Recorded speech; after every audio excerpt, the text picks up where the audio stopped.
2002 সালের ভোটার তালিকায় নাম নেই বিজেপি বিধায়কের বাবা মায়ের, ফলে বিধায়ক বেআইনি ভোটার। এই অভিযোগ তুলে বিধায়কের নাম বাতিলের দাবিতে এসডিও অফিসে লিখিত অভিযোগ জানালো অল ইন্ডিয়া মতুয়া মহাসংঘ। ভুতুড়ে ভোটার শনাক্তকরণে তৎপর নির্বাচন কমিশন।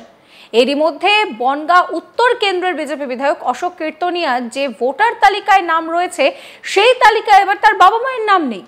এমনই অভিযোগ এনে বনগাঁ মহকুমা শাসকের কাছে লিখিত অভিযোগ জানালো অল ইন্ডিয়া মতুয়া মহাসংঘ। মঙ্গলবার 12ই আগস্ট অশোক কীর্তনিয়ার বিরুদ্ধে এই অভিযোগ মহকুমা শাসকের অফিসের সামনে কিছু সময় বিক্ষোভ করেন মতুয়া মহাসংঘের বনগাঁ শাখার সদস্যরা। তাদের অভিযোগ, 2002 সালে ভোটার তালিকায় বনগাঁ ব্লকের সেখানে 354 নম্বর তালিকায় বিধায়কের নাম থাকলেও তার বাবা মায়ের নাম নেই। অশোক কীর্তনিয়া বেআইনিভাবে ভোটার তালিকায় নাম তুলেছেন। তার বাবা মায়ের ভোটার তালিকায় নাম দেখা গিয়েছে 2010 সালে বনগাঁ পৌরসভার গান্ধীপল্লী এলাকায়। মতুয়া মহাসংঘের বনগাঁ শাখার সম্পাদক প্রসেনজিৎ বিশ্বাস বলেন, নির্বাচন কমিশনের প্রকাশ করা 2002 সালের ভোটার তালিকায় বিজেপির অশোক কীর্তনিয়ার নাম থাকলেও তার বাবা মায়ের নাম নেই। তারপর অনেক খোঁজাখুঁজির পর 2011 সালে ভোটার তালিকায় তার বাবা মায়ের নাম আমরা দেখতে পাই। তিনি একজন বাংলাদেশি অনুপ্রবেশকারী হয়ে কিভাবে আইনসভার সদস্য হতে পারেন? আমরা জেলা শাসকের কাছে ডেপুটেশন জমা দিয়েছি।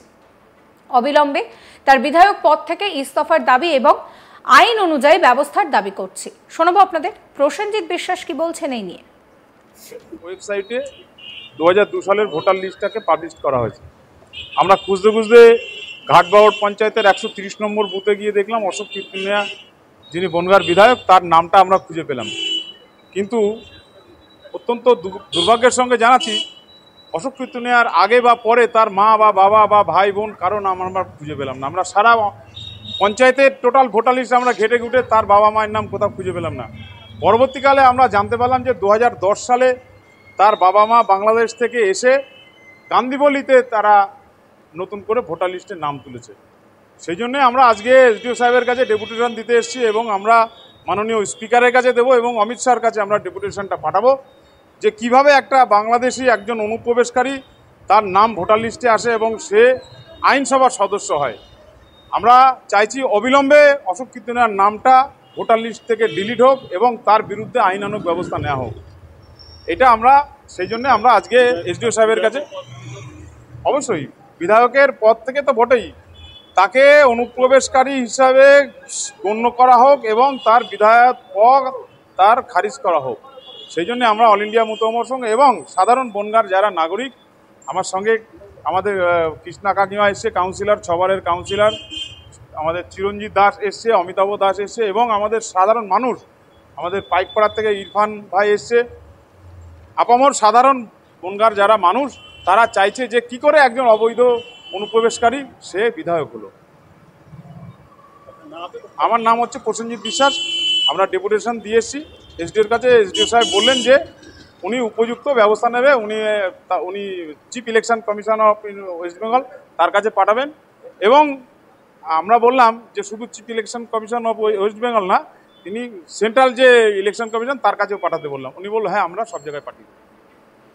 সমস্ত অভিযোগ অস্বীকার করে বিধায়ক অশোক কীর্তনিয়া বলেন যে তাঁর বাবা 1950 সালে বাংলাদেশ থেকে এসেছেন, তার সমস্ত কাগজপত্র রয়েছে। 1993 সালে তার বাবা মায়ের ভোটার লিস্টে নাম ওঠে। এবার কেন 2002 সালে ওঠেনি সেই সময়কার বাম নেতৃত্ব তার উত্তর দেবে। এইসব তৃণমূলের আমাকে বিরক্ত করার পরিকল্পনা, তারা তাদের কাজ করবে, আমি আমার কাজ করব। বিজেপি বিধায়ক অশোক কীর্তনিয়ার কথাও শোনাবো আপনাদের। 1950 সালে বাবা এসেছে তার প্রমাণ আছে পর্যন্ততে, তারা ভেরিফিকেশন করবে। আমার পরিবার যে বাগানপুর দিয়ে আসে তার প্রমাণ আছে, সদস্য ডকুমেন্ট লেখা। দ্বিতীয় কথা, 2002 সালে ভোটার লিস্টের নাম নেই, 1993 সালে আমাদের পরিবারে ভোটার লিস্টের নাম এসেছে আছে। এটা এখানে লেখা আছে, দেখে নিন কত সত্যি মিলে গেছে, ভোটার লিস্টের নাম তোলা আছে। তৃণমূল কি বললো, তৃণমূল কি বললো না, এটা নিয়ে আমার চিন্তা ভাবনা করার কোনো কারণ নেই বা কোনো কারণ। তৃণমূল তো পদে পদে ডিস্টার্বেন্স করার চেষ্টা করছে, করুক, তাদের কাজ তারা করবে, আমাদের কাজ আমরা করব। এই বিষয়ে তৃণমূল বনগাঁ সাংগঠনিক জেলা সভাপতি বিশ্বজিৎ দাস বলেন, 2002 সালে ভোটার তালিকায় অশোক কীর্তনিয়ার নাম আছে, কিন্তু তার বাবা মায়ের নাম নেই কেন? এই উত্তর অশোক কীর্তনিয়াকে দিতে হবে এবং বিজেপিকে দিতে হবে। এমন ঘটনা প্রথম দেখলাম যে বাবা মায়ের আগে সন্তান ভোটার হয়ে যাচ্ছে। বিজেপি বাংলায় এনআরসি সিএএ করার নামে চক্রান্ত তৈরির একটা চেষ্টা করছে। কি বলছেন তৃণমূল নেতা বিশ্বজিৎ দাস, শুনুন। এই ভোটার লিস্টে 2011 সালে নাম উঠেছে বাবা মায়ের, তার আগে ভোটার লিস্টে নাম আছে 2002 সালে বর্তমান বিধায়ক অশোক কীর্তনিয়া। এই উত্তরটা তো অশোক কীর্তনিয়া দেবে, এটা বিজেপিকে দিতে হবে।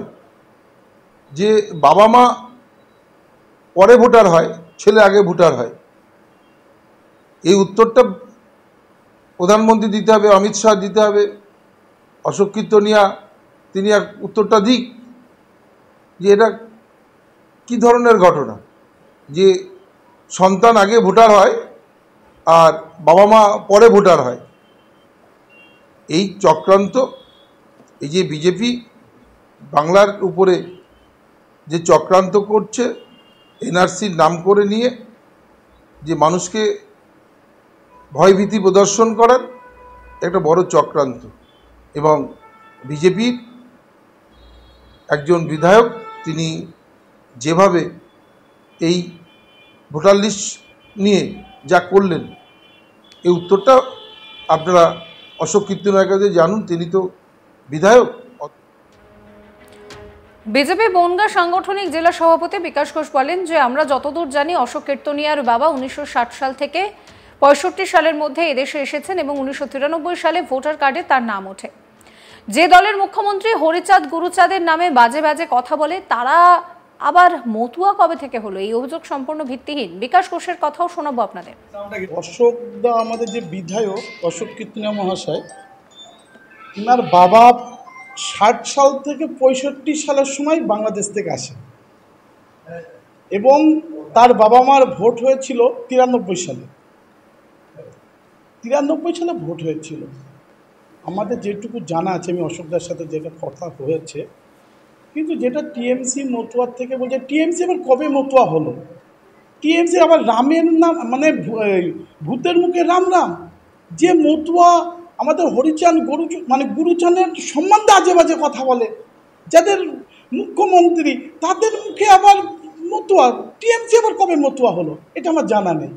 যাই হোক, আমাদের যে অশোকদার নামে যে আমাদের বিধায়ক নামে যে অভিযোগ করছে সেটা পুরো মিথ্যা অভিযোগ। আমি বললাম এটা পুরো ভিত্তিহীন। আরেকটা কথা আমি বলি আপনাদের, এই টিএমসি এখন তাদের যে মিথ্যাচারী, তাদের যে দুর্নীতি, তাদের দুর্নীতিকে আড়াল করার জন্যে ওরা এই মিথ্যাচারী এই অভিযোগগুলো এমএলএদের বিজেপিদের দিকে করছে।